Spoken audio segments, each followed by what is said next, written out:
Welcome back, Algebra 1 students. Today we're doing graphing systems of equations. That's going to be a very short part, and then we're going to also do graphing inequalities for the first time. If you have crayons, you get to color today. And even if you don't have crayons, that's okay. Alright, first, well, let's get to work. If you've got your notes, open those up, as you will definitely want them to help you out with this. If you don't have your notes, that's okay. My advice would be go ahead and get some graph paper. If you don't have any, go ahead and print some off from the internet. It's super easy. Okay, are you ready? I'm assuming so. So let's go. Off we go to graphing systems of equations. The only difference between this and graphing regular equations is that now we have two equations on one single graph. So that's going to be a little trickier, but not too bad. Before we do that, let's go back and make sure that you remember how to name each form. Go ahead, hit pause,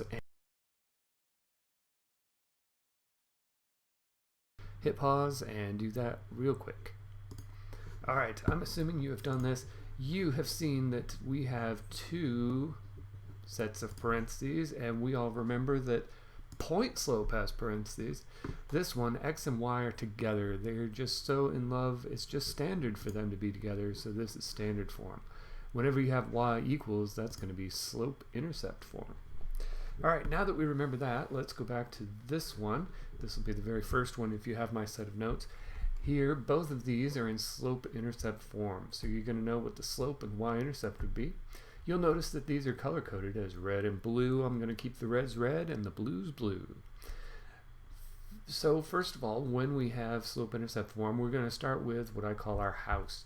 Remember that we live on Meridian Street. Meridian Street goes down the center of our great city right here on that very straight street. Alright, somewhere on that street. Remember, the north side is good, it's positive, that's where all the mansions are. The south side is negative, that's where the city dump is, right down here.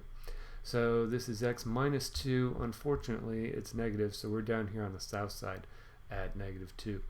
Remember, if we don't have a number here, we can put 1.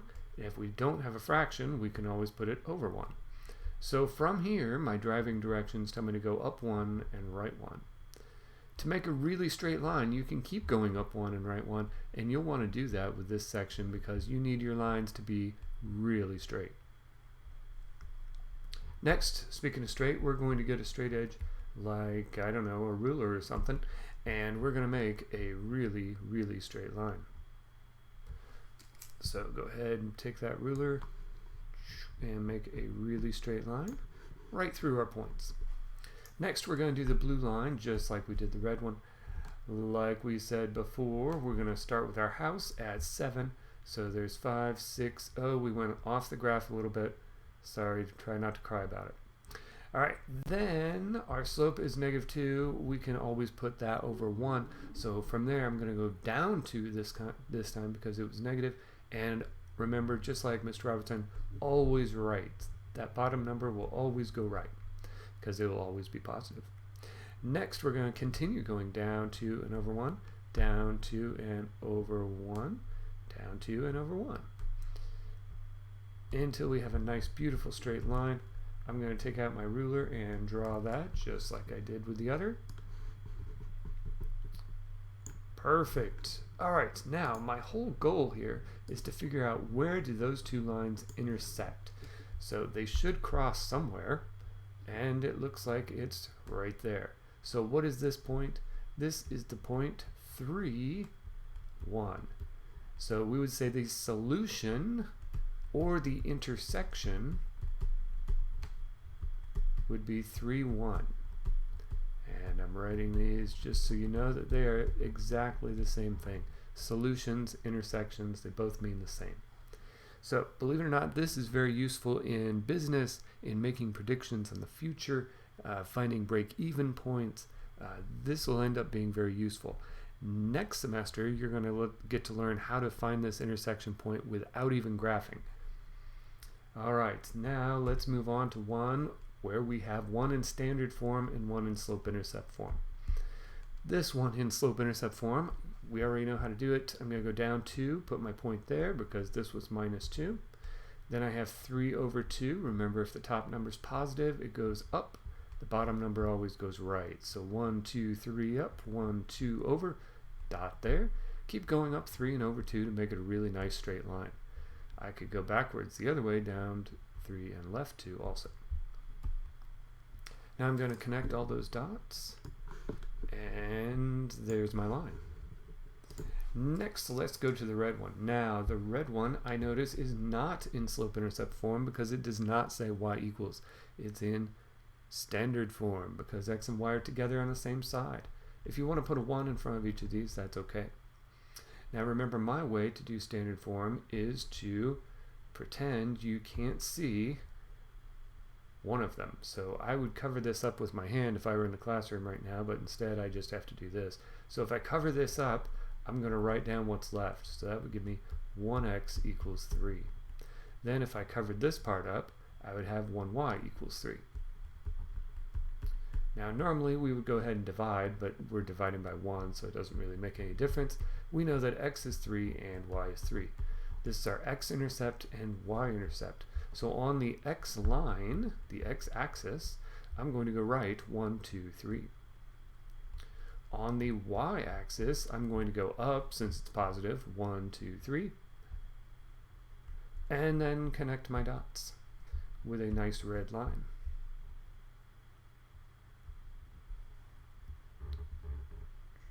Just like that. Then again, my goal is to figure out where they intersect. In this case, they intersect right here, and that is the point 2, 1.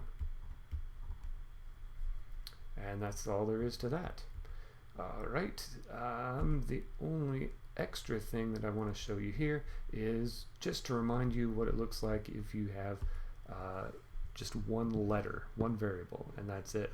So for this one, we've got y equals 5, so I'm going to go on the y-axis till I hit the 5, and then I'm going to karate chop that 5, just like that.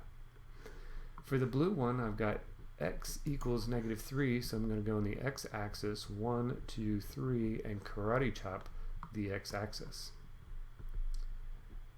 Finally, of course, we're going to say where we're crossing. These two lines are going to cross at the point right there. That is the point -3, 5. Hey, look how easy that was. We knew that x was -3, and we knew that y was 5. So that was the point -3, 5. Great. Alright, you're doing fantastic. Now, sometimes something crazy might happen. This would be one example of something crazy. So let's do the red one first. I'm going to set 3x equal to 12, because really I'm putting a 0 in for y, and that disappears. Then I'll put a 0 in for x, and that just gives me 6y equals 12. I divide both sides by 3 here, and I get x equals 4. Here I'm dividing both sides by 6, I get y equals 2. Alright, so now I'm just going to graph these two. This is my x-axis, this is my y-axis, so my x is 4, my y is 2, and I'm going to connect those dots with a nice straight line. Hopefully a red line. There we go. And there it is. Next I'm going to do the blue line. Blue line this time. This one's slope-intercept form, so that one's easy. 1, 2 is my point. And then my slope is -1/2, so I'm going to go down 1 and right 2. Alright, what crazy thing did we notice with this one? I'm hoping you're noticing that they're the exact same line. Those two lines are right on top of each other. So, this one has a special answer. So, where would you say these cross? Well, they cross here, and they crossed here, and technically they also cross here, and here, and here, and here. They cross everywhere where they both exist. So this one is called infinite solutions.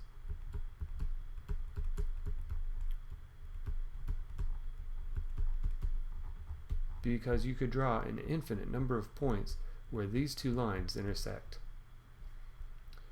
Alright, there's also a possibility of them having no solution, and that would be something like this. I'm going to do this one really fast. I've got 2x equals 4 and -2y equals 4.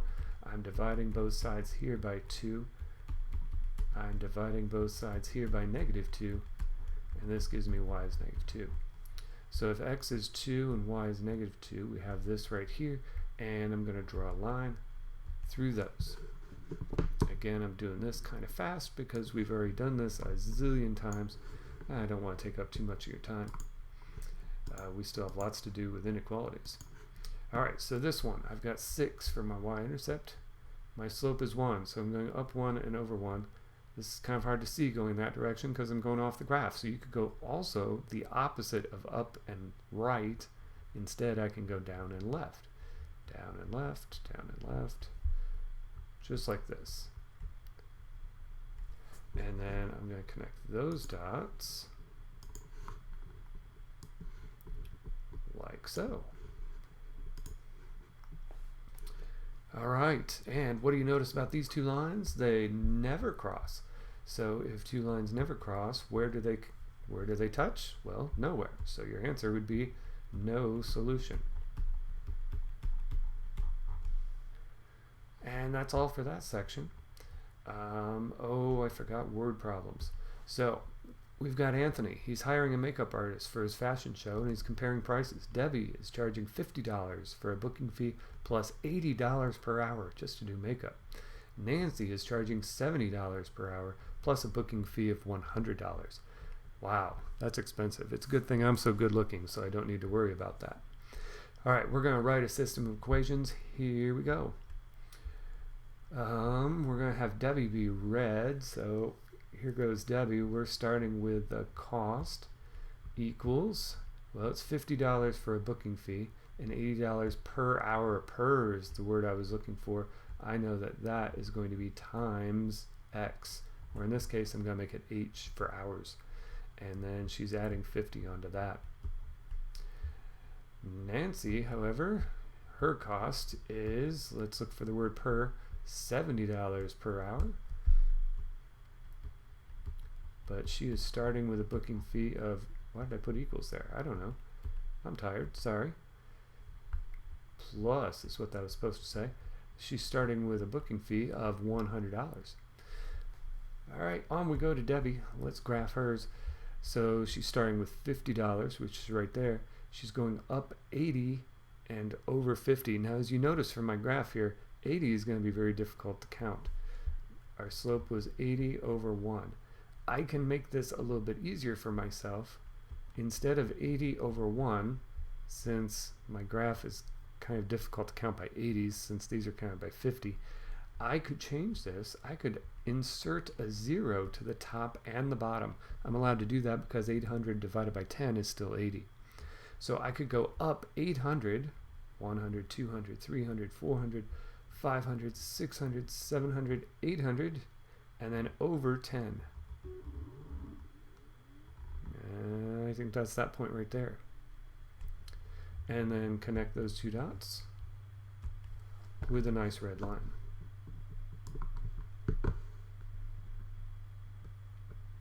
Okay. Next, let's go to the blue. And technically this should not have an arrow on this side because it's not going to go negative, but that's alright. Pretend it's not an arrow here. I'll cover it up with a nice big dot. Okay, now the blue one. I start with 100. And now I've got to go up 70 and over 1. But again, this is very difficult to count by 70 because these are counted by 50. So instead of 70 over 1, what would we make it? Hopefully you're thinking 700 over 10. So from here I go up 700, now not up to the 700, we're actually going up 700 times from this. So that takes us to 800 and then over 10. And then we're going to make them cross.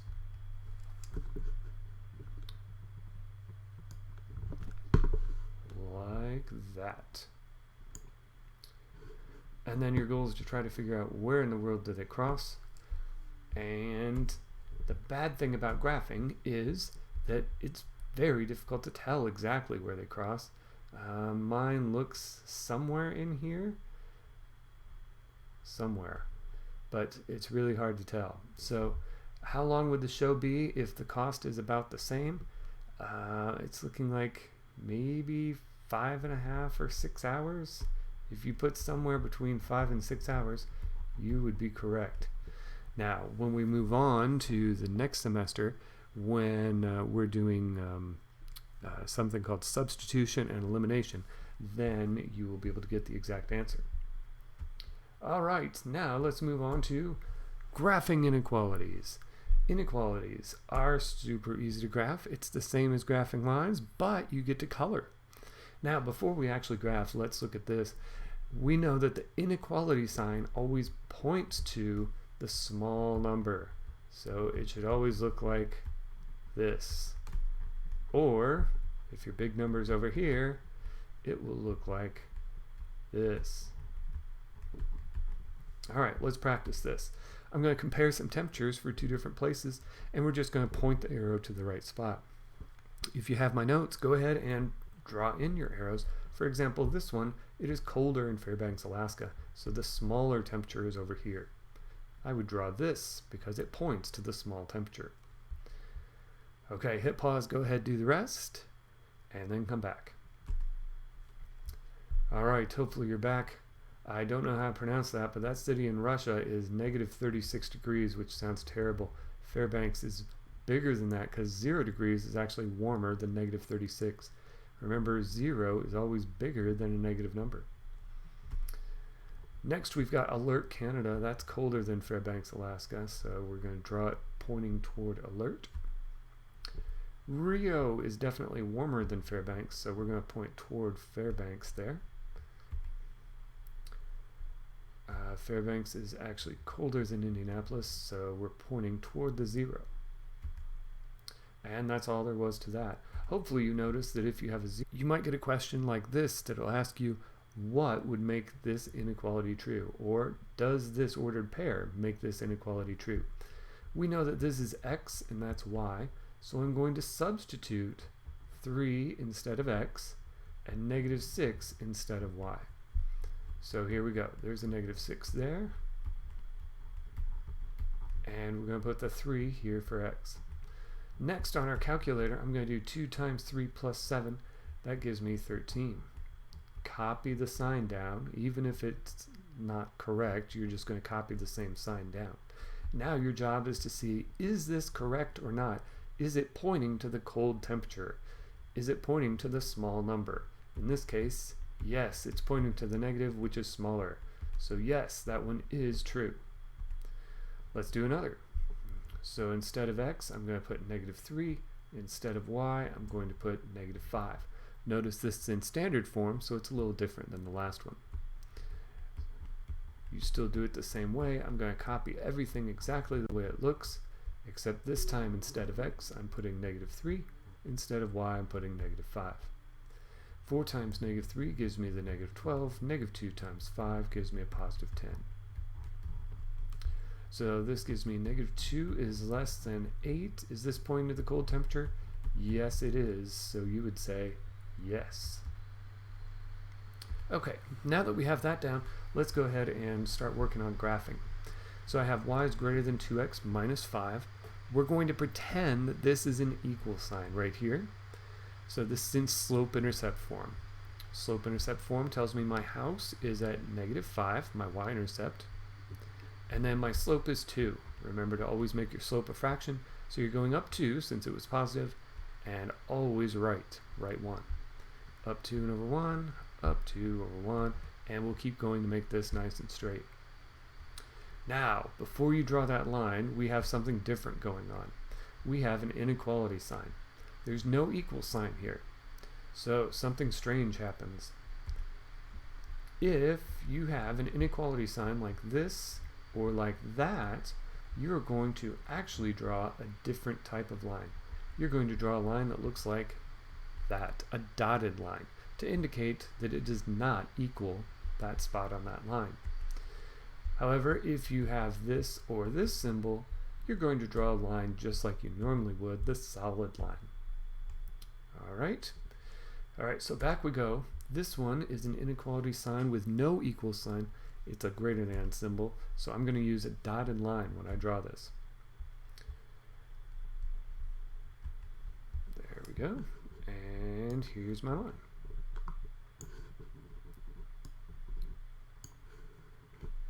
Okay, now I know you're excited because we haven't colored yet, and you know that must be the only thing left because we're already done with the line. And you would be right. So it's time to color.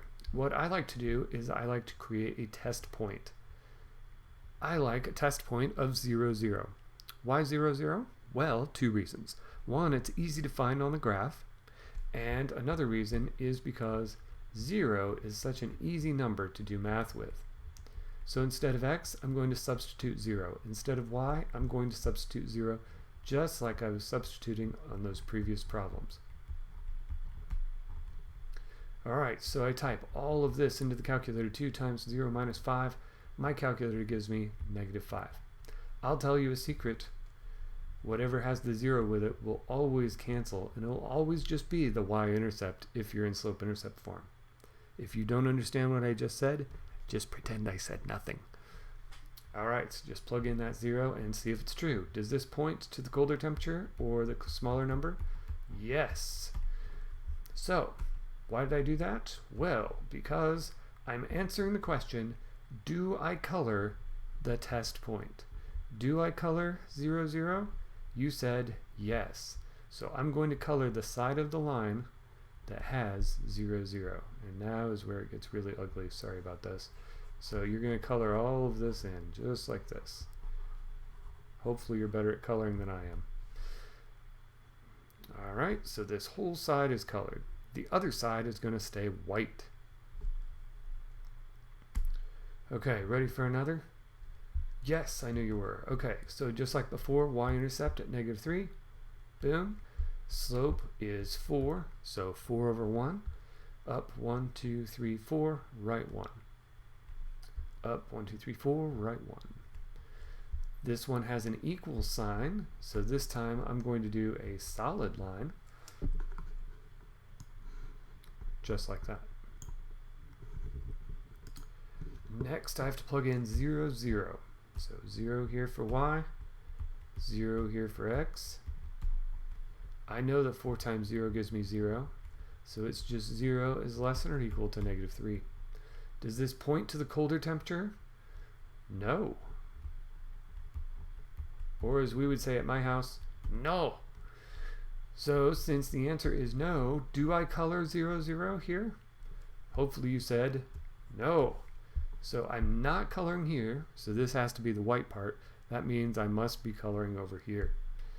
So go ahead and draw your little line here. There we go. Alright, boy, wasn't that lovely. Alright, we've done 2 in slope-intercept form, so let's do 1 in standard form, just like this one. Remember, if it's in standard form, I like to just cover up and find the intercepts. If you want to do something different, like solve for y, you can do that too. Alright, are you ready? Here we go. So if I cover up the y, I've got 3x less than 12. If I cover up the x, I get -4y is less than 12. Now I'll be honest, the less than symbol doesn't matter here because I'm only finding points. So if you want to put equals there, it makes no difference. I'm only finding the point. So I'm dividing by 3. I know that x is 4. I'm dividing by -4. So I know that y is -3. So on my x-axis, I'm putting a point on +4. On my y-axis, I'm putting a point on -3. I'm going to create a line. This time my line is going to be, you guessed it, dotted, because that has no equal sign. So there we go. Not very color coordinated this time, but that's alright. Okay, so I have my line. Now the great thing about standard form is watch what happens when you put in zeros. Remember our test point is 0, 0 still. So when you put in zeros here, 3 times 0 is 0, 4 minus 0 is 0, 0 minus 0 is 0. So in standard form, my secret to you is this will always be 0 every time. So Every single time you have standard form, the left side is 0. Next, is this pointing to the colder temperature or the smaller number? Hopefully you said yes. Therefore, I'm going to color yes, the side with 0, 0. So all of this gets colored. Great. Okay, do we have time for one more? Oh, yes we do. Excellent. Let's do a trickier one. Let's say we have something like this. Something appears to be missing here. You're right. What could I add to this without changing it? A lot of people would say 1, but if you have money and I give you $1, does that change how much money you have? Yes, that does. We want something that does not change how much money. So here's what I'm going to do. Take all the money you have right now, put it in your hand. Go ahead. All right, now what I'm going to do through the computer is I'm going to give you $0. Absolutely nothing. Did that change how much money you had? No, it didn't. So I can add 0 to this, and then it doesn't really change anything. However, it does make it easier for us to graph. We're looking for your house. Your house is at 0 right here in the center of the city. Then from there, I'm going to go down 3 and over 1. Down 3 and over 1 again. I could also go up 3 and left 1, and that'll take me to the same place. I, of course, am going to draw a dotted line because there's no equal sign there. There's my beautiful line. I'm plugging in 0 for x and y. And I got 0 is greater than 0. Uh-oh. That's a problem. Alright, so if that ever happens, if your line goes through 0, 0, you have to pick a different point. Well, what's my second favorite points? I'm glad you asked. My second favorite point is the point 1, 1. So instead of doing 0, 0 like I just did, let's get rid of that. And I'll move this out of the way. Let's go back to the original here. I'm going to put in the point 1, 1. Now when I do that, I'm going to put a little dot here on where the 1, 1 is so that I know where I'm going. Is 1 greater than negative 3? Well, yes, it is pointing to the cold temperature, so I'm going to put yes. Now, my question is, do I color that test point right there? You told me yes, so I need to color this side right here. Alright, so take your crayons, go ahead, color over there.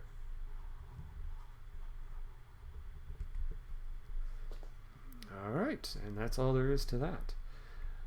So remember, if it goes through 0, 0, you have to pick a different test point because it's right on the fence and you can't tell which direction you would need to shade.